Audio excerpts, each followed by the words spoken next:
yang punya potensi dalam bernyanyi, karena Dede juga kan sama dari daerah gitu. Mudah-mudahan anak-anak yang sama-sama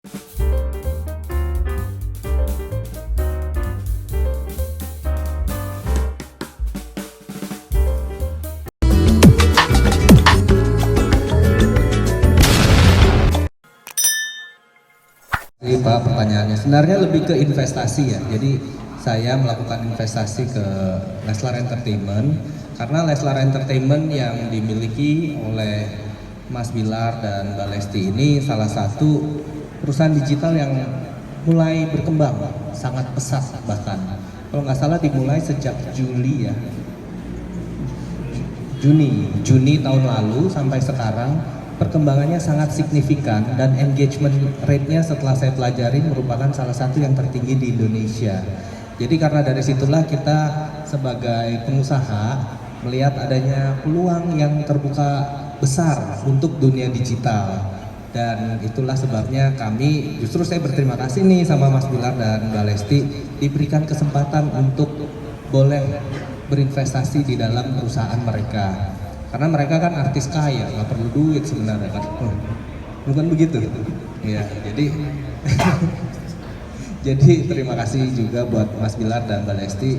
Kami diberikan kesempatan untuk bisa bergabung dan tentunya membangun Leslar Entertainment ini biar semakin besar dan mengembangkan ke banyak lini bisnis lainnya. Itu. Terima kasih pertanyaannya ya. Sebelumnya saya akan menceritakan sedikit sejarah lahirnya sebuah digital company yang bernama Leslar Entertainment. Semua itu bermula dari keinginan saya saat itu, yang mana kita sebelum langsung pernikahan kita sepakat untuk membangun digital company yang bernama Leslar. Harapannya saat itu adalah kita bisa menjadi wadah bagi para pelaku kreatif, bisa menampung beberapa sumber SDM untuk bekerja di bawah naungan Leslar Entertainment. Dan alhamdulillah saat itu hanya berjalan 6 bulan sih ya, 6 bulan. Saya juga nggak nyangka ya perkembangan Leslar Entertainment sendiri cukup pesat saat itu ya.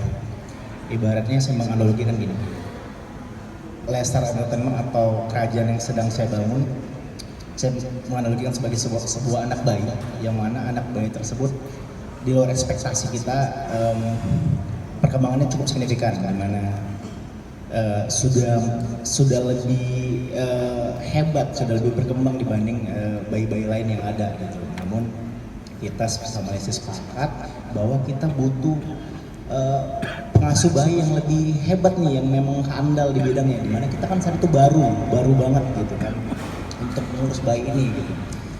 Lalu bapak yang bersambut ya, ibaratnya seorang Mas Rudi Salim datang ngobrol dengan saya, diskusi dengan saya, dan menyampaikan keinginan beliau bahwa beliau ingin berinvestasi di Leslar Entertainment, ingin mengasuh bayi kita nih, ingin bersama-sama kita jadikan seorang anak yang nanti di tahun-tahun yang akan datang bisa berkembang dengan baik, bisa melakukan banyak hal gitu.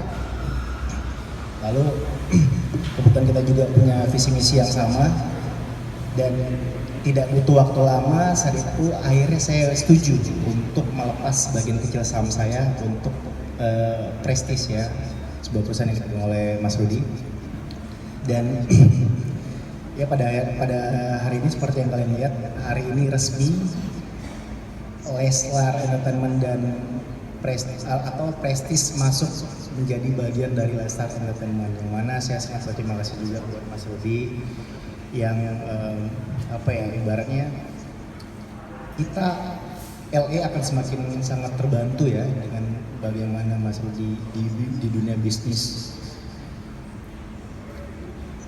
cukup mentereng lah gitu ya ibaratnya, dan kita cukup kuat dengan entertain, dan mudah-mudahan kolaborasi itu bisa bersinergi dan bisa menghasilkan sesuatu yang kuat di bidang bisnis. Dan seperti Mas Rudi tadi katakan, nanti tidak punya kemungkinan LA akan membangun lini-lini bisnis yang lain, dan saat ini yang sering kita bangun adalah Leslar Metaverse yang nanti akan kita bahas bareng gitu. Apa yang sudah disampaikan oleh Kak Bilar, saya rasa itu udah sama karena memang kita membuat Leslar ini sebenarnya pemikirannya tuh bener-bener pure dari kakak awalnya. Mulai dari nama aja kan Leslar itu aja dari ucapannya beliau gitu. Jadi begitu ya qadarullah kita jadi berjodoh.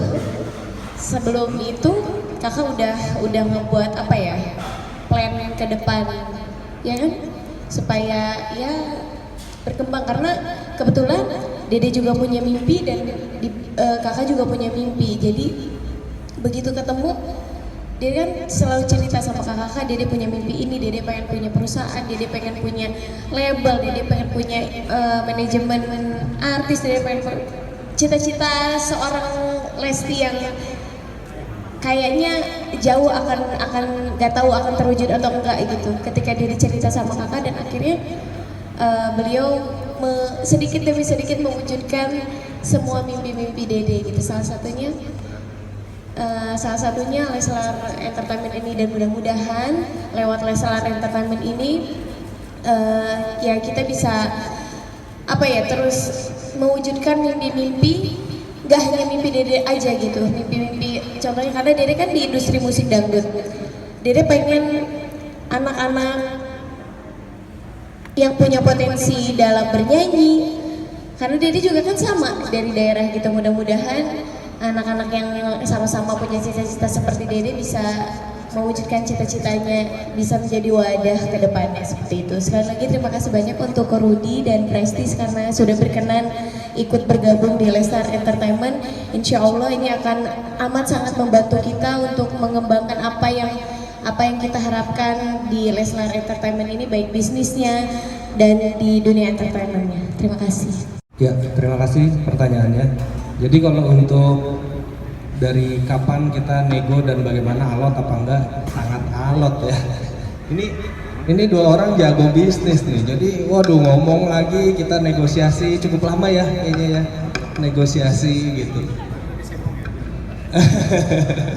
Ada waktu yang cukup untuk dipertimbangkan, dan karena Mas Bilar ini punya sense of business yang cukup baik dan dia tahu value dari Leslar Entertainment. Jadi kalau kita nego kan kita bilang, wah ini valuasinya segini, enggak, valuasinya segini, malah saya jadi yakin bener juga, kayaknya yang dia omong bener. Jadi saya sebenarnya terpana nih sama pasangan ini, luar biasa sekali. Sisi bisnis juga mereka sangat paham betul mengenai bisnis, dan saya sangat yakin kedepannya Leslar Entertainment ini bisa dikembangkan banyak. Jadi sisi yang akan kita kembangkan seperti yang tadi sudah disebutkan, akan ada retail, ada makanan dan minuman, dan juga ada dunia metaverse, akan ada hiburan. Jadi dunia hiburan dan lain-lain itu akan kita kembangkan ke depannya seperti itu. DKT-nya berapa lama ya? Lumayan ya. Lupa juga sampai. Sering ketemu, jadi on off gitu. Kayak lagi apa ya ngomongnya. Iya, jadi lumayan lama lah, beberapa bulan juga kan sembali ngobrol.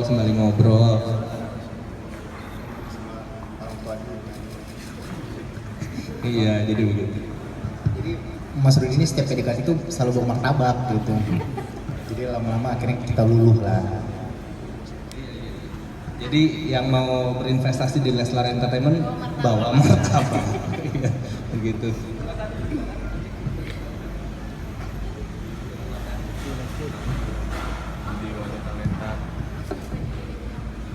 Iya, mudah-mudahan seperti yang Lesti sebutkan tadi, di mana kita bisa menjadi wadah atau ruang bagi para insan kreatif yang mempunyai bakat, namun tidak ada tempat untuk disalurkan bakatnya. Mudah-mudahan kita akan membuat suatu project ya, bisa mencari talent atau kita menjadi sebuah talent management nantinya.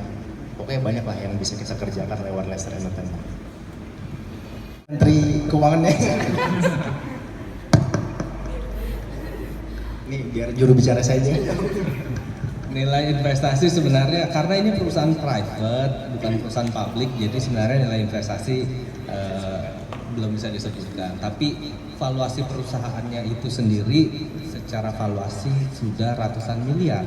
Padahal baru dibikin tahun lalu bulan Juni. Di situ bisa terlihat dari intangible dan non-tangible asetnya memang sangat besar sekali. Jadi valuasi perusahaannya sudah ratusan miliar. Tapi kalau angkanya karena kita perusahaan private ya tidak disebutkan. Adalah, saya saham kecil. 50-50, 50-50. Enggak, saya saham kecil aja. Nggak mau jual mahal, nggak mau jual gede-gede dia. Kecil.